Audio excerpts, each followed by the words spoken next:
सब पता था कि ये जरूर करेंगे, जो मैं कहूंगा उसको उल्टा करेंगे।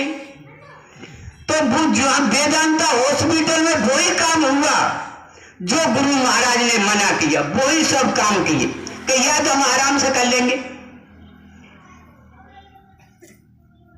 तो वही हुआ। लेकिन गुरु महाराज ने कहा, अरे बच्चा, दुनिया में कोई गोला और बारूद नहीं जो मुझे मार दे, और जो मुझे धोखा देने की कोशिश करेंगे तो खुद धोखा खा जाएंगे। जो मुझे धोखा देने की कोशिश करेंगे वो खुद धोखा खा जाएंगे। वो समझते हैं। ये बताओ, 12 गुणों के राम एक नकली सीता बना सकते हैं। तुम करो अग्नि में वासा, मैं करूं निशाचर नासा। या तो मरम लक्ष्मण हो नहीं जाना, वो लक्ष्मण और हनुमान भी नहीं पहचान पाएंगे ये सीता नकली है कि असली है। वो तो 12 गुणों से थे राम, जो धूमधाम के मालिक, 64 कलाओं के। तो बताओ वो क्या नहीं कर सकते हैं अपने को, वो क्या नहीं कर सकते हैं ये अपने को।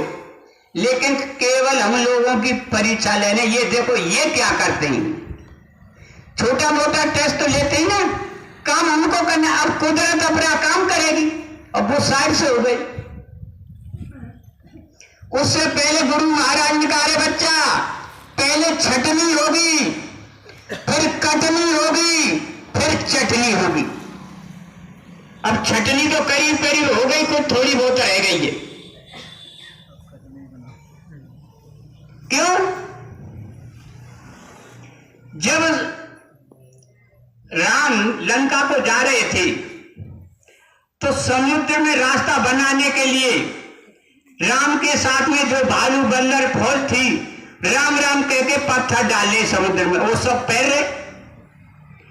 रावण की सेनापति और वो सब बोले कि महाराज, राम के नाम लेने से पत्थर पैर रहे हो आप, तो रावण से बहुत ज्ञानी, ध्यानी, विज्ञानी, ताकतवर देवता थर थर कांपते हैं आपसे।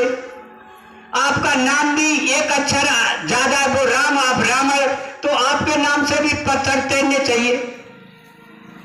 कहा क्यों नहीं, लाओ बड़े बड़े पत्थर। लाए गए बड़े बड़े पत्थर, और रावण का नाम लेके पानी में डाला तो पानी में चले गए, एक भी पत्थर ऊपर नहीं आया। रावण को बड़ी गिलानी हुई, उनकी सेना में, उनमें सब गिलानी हुई कि राम के नाम में शक्ति है, इनके नाम में तो कोई शक्ति है नहीं। तो रावण ने अपना मुंह पानी के अंदर गाड़ दी।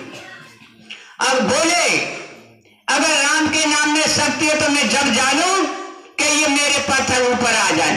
तुरंत पत्थर ऊपर आ गए। अब बोले, देख लो रावण के नाम में शक्ति है कि नहीं। हाँ महाराज, रावण की जय हो, महाराज रावण की जय हो बोलने लगी। लेकिन ये पता नहीं है कि राम के नाम में शक्ति है। इसी तरह जो ये नकली महाराज बने हुए केवल जय गुरुदेव नाम का यूज कर रहे हैं, ये जय गुरुदेव नाम को छोड़ दे, अपना नाम ले तो इनको पता लग जाए सबको, केवल जय गुरुदेव नाम का ही तो नाम यूज कर रहे हैं लोग, कि जय गुरुदेव नाम बोलोगे तो ये हो जाएगा, वो हो जाएगा, वो हो रहा है। भाई जो गैर सत्संगी है उनका भी काम होता है जय गुरुदेव नाम से, तो इनमें क्या शक्ति है फिर।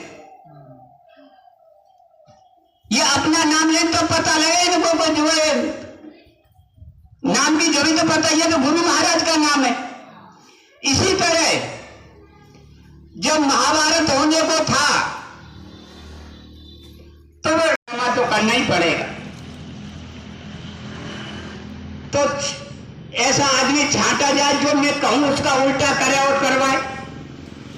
तो एक डॉक्टर के मिश्रा का नाम सुना होगा, दिल्ली में रहती थी। बुलाया कि डॉक्टर साहब आओ। बोले कि अपनी कलम और डायरी लाओ, लिखो। कभी भी किसी भी परिस्थिति, एक दिन रात में हमारे ब्रज के अंदर वन बहुत है, महावन, वृंदावन, तमाम बने, भद्रवन, सैकड़ों बने। एक दिन रात में भद्रवन में बंसी बज रही कृष्ण की। सभी गोपिका ब्रज की रात में भाग के इकट्ठी पहुंच गई। आवाज सुनी तो और कृष्ण बोले कि अरे तुम जो रात में कैसे आई? ये सब लोग क्या कहेंगे कि रात तुमको जो ये नारी धर्म नहीं है कि घर में से अकेली निकले और जंगल में जाएं, दुनिया वाले क्या कहेंगे? तो नारी धर्म समझाने लगे कृष्ण। तो गोपिका बोली कि बेस बेस बहुत है, जिनको पता न हो उनको समझाओ, हमको बताने की जरूरत नहीं है। कि जितने घर में चाहे नारी धर्म हो, चाहे पुरुष धर्म हो, चाहे जितने घर में, सबका एक ही उद्देश्य है, प्रभु परमात्मा की प्राप्ति का रास्ता यही है ना। तो वो साक्षात प्रभु हमारे सामने खड़ा है, तो हम कौन सा उपदेश दे रहे हैं? हमको हमें किसी की लिहाज और शर्म नहीं है। जब प्रभु हमारे सामने खड़ा है तो कौन सा उपदेश दे रहे हैं हमको? उनको पहचान हो गई ना प्रभु की, कृष्ण की पहचान हो गई कि यही है सब कुछ। लेकिन गुरु महाराज बाबा जय गुरुदेव ने इतना समझाया, छाती फोड़ फोड़ के कहा कि मैं ही हूं, लेकिन फिर भी हम कह रहे हमें तो मिला ही नहीं। तो बड़े दुर्भाग्य की बात है। ये मिलने में, जो कुछ होने में देरी इसलिए लग रही है कि हमने भगवान गुरु महाराज को माना ही नहीं। देखो महात्मा हमेशा कभी भी डायरेक्ट कह के इनडायरेक्ट में अपनी बात कहते हैं, दूसरे महात्माओं पर रखे। गुरु महाराज ने भी अपनी बात दूसरे महात्माओं पर रख के कही। गुरु महाराज ने कहा निजामुद्दीन औलिया थे, दिल्ली में पहुंचे हुए फकीर थे, उनके शिष्य थे सकरू साहब। एक दिन उनके शिष्य सकरू साहब बोले कि महाराज आपकी इतनी बड़ी जमात है, ये सन्नत है, ये सब पार हो जाएंगे? गुरु महाराज कह रहे हैं। तो निजामुद्दीन औलिया बोले, अब स्वामी कह रहे थे, निजामुद्दीन औलिया बोले कि जो मुझ में, स्वामी कह रहे हैं सत्संग में, जो मुझ में और उस खुदा में कोई अंतर नहीं समझेगा वो तो होंगे सब पार, जो मुझे इंसान और आदमी समझेगा वो कोई पार नहीं होगा। तो अभी तक तो हमने माना ही नहीं भगवान। गलती हुई कि नहीं हुई? इतना समझाया, इतने उपदेश दिए गुरु महाराज ने, लेकिन आज तक हमने गुरु महाराज को भगवान नहीं माना। और जितने वक्ता आपके पास आज तक खूब सत्संग सुनाया होगा, लेकिन किसी ने ये बात बताई नहीं, ये बात किसी ने, तो बड़ा धोखा हो गया।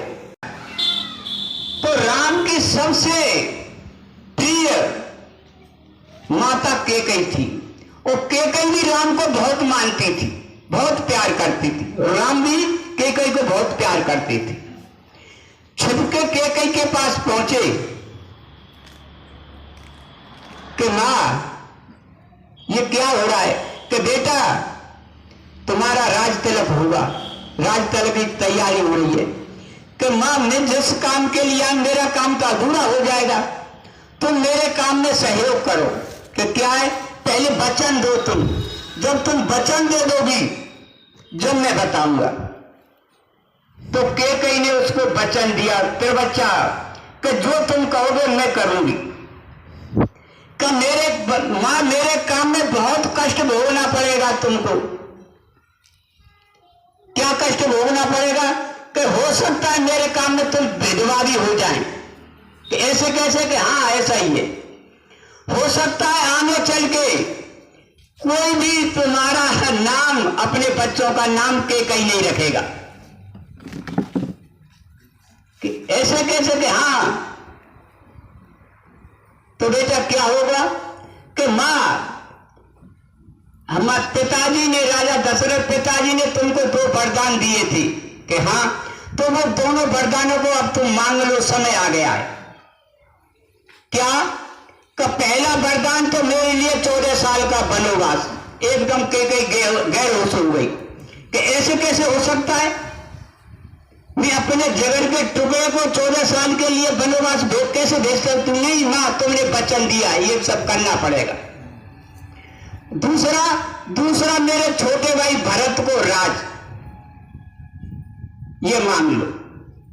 तो कैकेयी ने वही ड्रामा किया जो राम ने कराया, हुआ कि नहीं हुआ?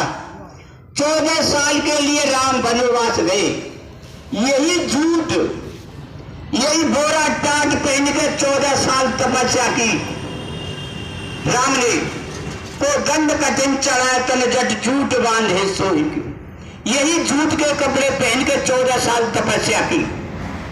यो किया जब जाके राक्षसों का विनाश कर पाए, अपने गुरु की आज्ञा पे। और आज जब शादी हो जाती है ना, तो हमारे बच्चे क्या करते हैं पता है? हनीमून मनाने जाते हैं, हनीमून।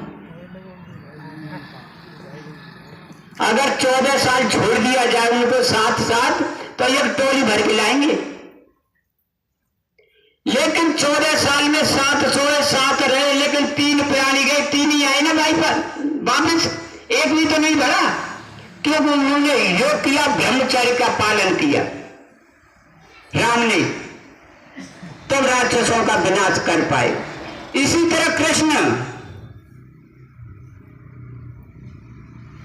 रोजाना 17 बार मथुरा में जरासंध से लड़ाई हुई कृष्ण की, और लड़ाई में तो आदमी मरते हैं। मथुरा की जनता बहुत परेशान हो गई कि भैया तू तो मथुरा की जनता सब मरवा दे। वो तो कृष्ण ने छुप के जो है चले गए और जाके द्वारकापुरी में रहने लगे, बसाली द्वारकापुरी। जैसे गुरु महाराज का भंडारा तेरे में जो कुछ हुआ ने, कृष्ण भगवान के भी सब काम हो गए थे मथुरा में, तो वो तो मर गया, चला गया, सब हो गए, लेकिन बाद में पता चला कि वो तो अभी जिंदा है कृष्ण। इसी तरह गुरु महाराज ने भी, अब गुरु महाराज ने कहा कि अब मुझे भी युग परिवर्तन करना है। युग परिवर्तन कैसे होगा? गुरु महाराज ने कहा कि वो अब कुदरत से होगा, जो शक्ति है वो कुदरत से कराई। कुदरत क्या करेगी? गृह युद्ध, विश्व युद्ध, महामारी, बीमारी, सूखा, अकाल, भूकंप, ये सब होंगे जब पब्लिक मरेगी, क्योंकि वो अपने हाथ में तो हथियार उठाएगा नहीं। और कह रहे हैं कि जब तक संत महात्मा बोलते और बोलते रहेंगे तो वो काल कुछ भी नहीं कर सकता। काल भगवान, वो कुदरत कुछ नहीं कर सकती। जब तक संत महात्मा बोलते और डोलते रहेंगे वो कुछ नहीं कर सकते। और जब वो बोलना डोलना बंद कर देंगे महात्मा, जब काल अपना काम करेगा। तो गुरु महाराज ने कहा अब मुझे 60 से होना पड़ेगा। भाई जब मैं 60 से हो जाऊं जब ही तो कुदरत काल भगवान अपना काम करेगा। और जब तक मैं बोलता और बोलता रहूंगा तो काल भगवान कुछ नहीं कर सकता। अब मुझे 60 से होना पड़ेगा, और 60 से होने के लिए तो कोई कारण बनाना पड़ेगा कि नहीं पड़ेगा? जैसे राम ने बनाया, कैकेयी को आगे खड़ा कर दिया, इसी तरह गुरु महाराज ने भी कि मुझे भी कोई न कोई कारण बनाना पड़ेगा। तो गुरु महाराज ने क्या कहा? पहले तो कहानी कही, बहुत कई कहानी कही इस गुरु महाराज ने कि जो मैं कहूंगा उसका उल्टा करेंगे जी। तो गुरु महाराज ने कहानी सुनाई कि एक राजा के राज में घोड़ा बेचने वाले आए और राजा से कहा कि राजा साहब बहुत अच्छे अच्छे घोड़े हैं, आप खरीद लो। तो राजा ने एक घोड़ा पसंद कर लिया। ये गुरु महाराज बता रहे हैं, राजा ने घोड़ा पसंद कर लिया। तो उस समय भी राजाओं के यहाँ राजगुरु रहा करते थे। तो राजा ने अपने गुरु महाराज को बुलाया, कहा कि महाराज देखो ये मैंने घोड़ा पसंद कर लिया, खरीद लूं?